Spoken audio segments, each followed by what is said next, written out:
What are we even watching? Joshua Weissman. I don't follow him on the React channel, but I have watched his stuff before. I would consider bacon a nearly perfect food. Everybody loves it, even vegans. There we go. Let's do.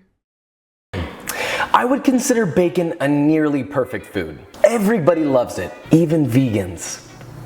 And you think it couldn't Even vegans. I'll go eventually like comedy festival movie nights. That's pretty awesome. I wish it wasn't so expensive. Damn, possibly get any better, right? Wrong. 1, 2, 3, 4. He's so young in the video. I need to look how old this video is. 5 years ago. Oh, damn.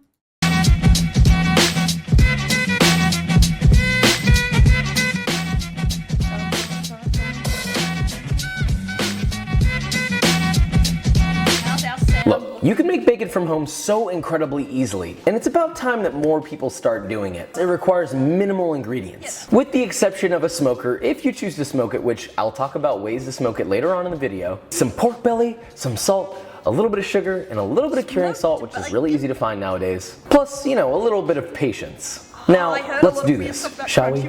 I like to start off by making a big batch of dry cure. That way I always have some in my cabinet to use whenever I want to make it, and all I gotta do is get a percentage. So, in a large bowl, you're gonna add 2 cups or 400 grams of kosher salt. Right next to pizza oven, I'm putting smoker right next to... I've actually never had smoked food. It's not common here.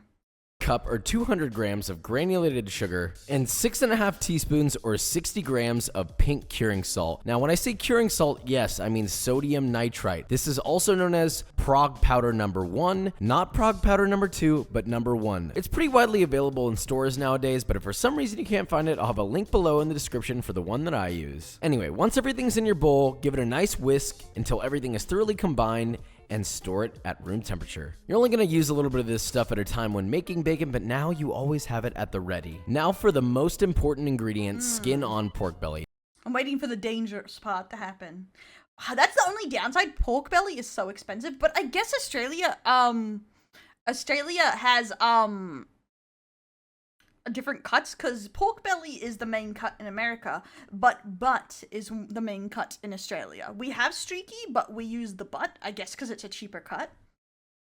Making content about it 6 months after the fact. Damn.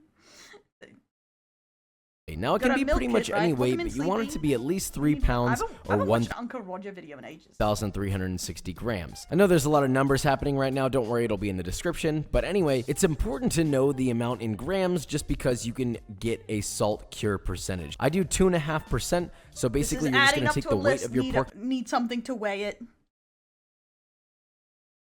You have to measure the pink belly in salt grams and multiply it by 0.025, and that number would be the weight in grams of how much cure you need to use. Aussies are ass men. Here's a little dance, and don't know what that is. Now this pork belly weighed 3 pounds and 7 ounces. I can't blame them because same. So that's how you know I'm truly an Aussie. I am also an ass man. Or 1,571 grams. So using that formula, I was able to figure out that I needed 39 grams of that dry cure mixture.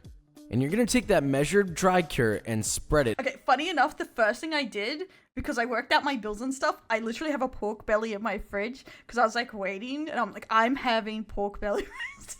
I literally have one sitting in there waiting, and I was like...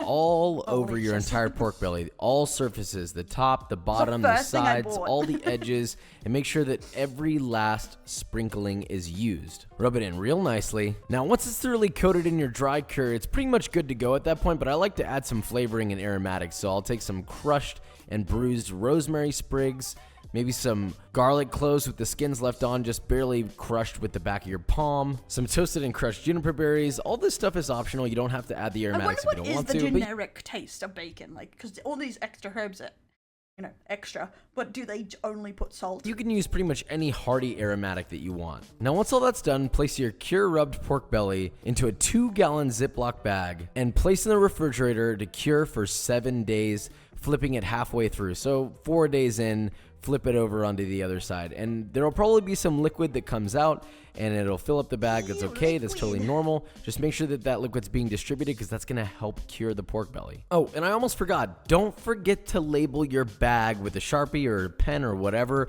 so that you know when you started it. That way you can keep track of how many days it's been curing. Okay, now you can place it in the fridge. Now, once your pork belly has been fully cured for the 7 days and all that jazz, rinse off the cure thoroughly with water and pat it dry with paper towels. Now, at this point, traditionally you should be smoking it, so I chose to smoke it, but you can also just use an oven. A lot of the flavor really just comes from the cure rather than the smoke, but I will say that the smoke adds quite a lovely flavor. Whether you use an oven or a smoker, the cook time is going to be the same. I wonder how Australia makes it then, because apparently Australian bacon doesn't have the smoky taste that like a lot of American bacon has.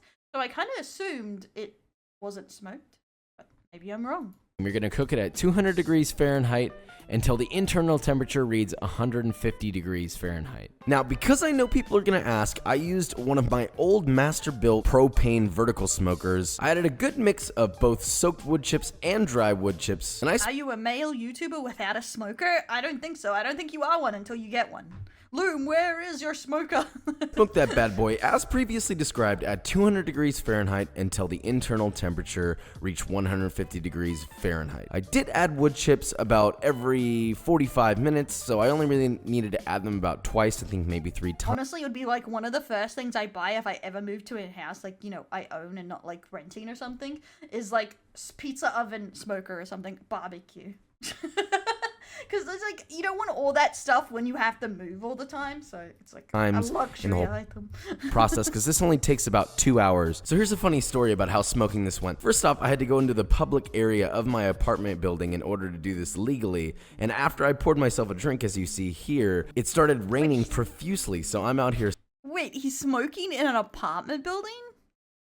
smoking alone in this courtyard with rain going all over me, but I always come prepared. Now, once your pork belly... Like, that's interesting, but you think it would make a terrible smell and you wouldn't be able to, like, have a smoker. Because I'm pretty sure you can't have these things in a lot of Australian apartment complexes when they're very close together. is done, you're just going to take a quick look and appreciate that. Like, really just appreciate that. And while the fat's still hot, you're going to go ahead and remove... I guess it really depends what the setup is there. Hey, Crows.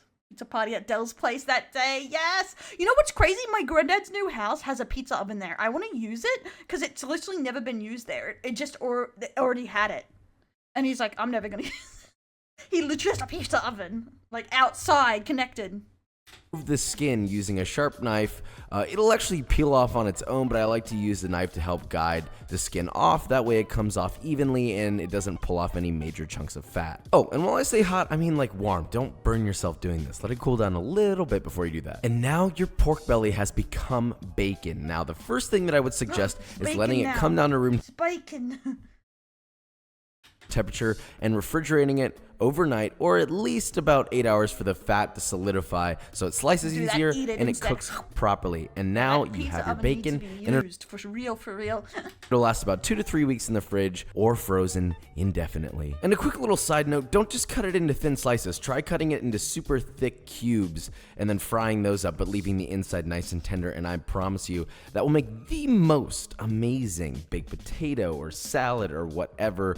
Just trust me, you now have so much versatility with it. See, that is one of the big reasons I want to try curing bacon, is because unless you go to a gourmet place, you only get one cut of bacon, mainly here in Oz. I was like making a gotcha for like an old stream, like that Food Wars gotcha, and I could not find a thick cut piece of bacon anywhere. It was so ridiculously hard. This. Of course, you could always just fry them up as normal over medium heat, flipping often, and you know how to make bacon. It's not rocket science. All right, guys, and that is it. Homemade bacon, surprisingly easy. As I said before, a little bit of patience and minimal ingredients, and you'll have your very own bacon from home. There's so many advantages of making homemade bacon that makes all the time worth it. One of the biggest to me is not only the huge flavor. Go straight to his next, his newest video, because Fox is like, man, he looks so different. Flavor upgrade, but also the versatility of being able to slice it into whatever shape and size you want it to be. This recipe is actually adapted from Michael Ruhlman's book, That is, like, the charcuterie. biggest thing I would say is being able to just cut it any way you want. It's a fantastic book. It is hands down one of my favorite cookbooks. If you guys want to get it, there will be a link below. He actually gave On me the news the next day, woman dies curing bacon. a quote Oh, I heard Melbourne food is so good. I've seen some of the restaurants there. I'm dying to try some. on a book that I put out, which is no longer available. Rest in peace. But he's a really cool guy, and he makes extremely informative books, so if you guys want to check it out, there'll be a link below. But with all that said, if you enjoyed this video and you learned something, leave a like, subscribe, and I will see you next week. Damn.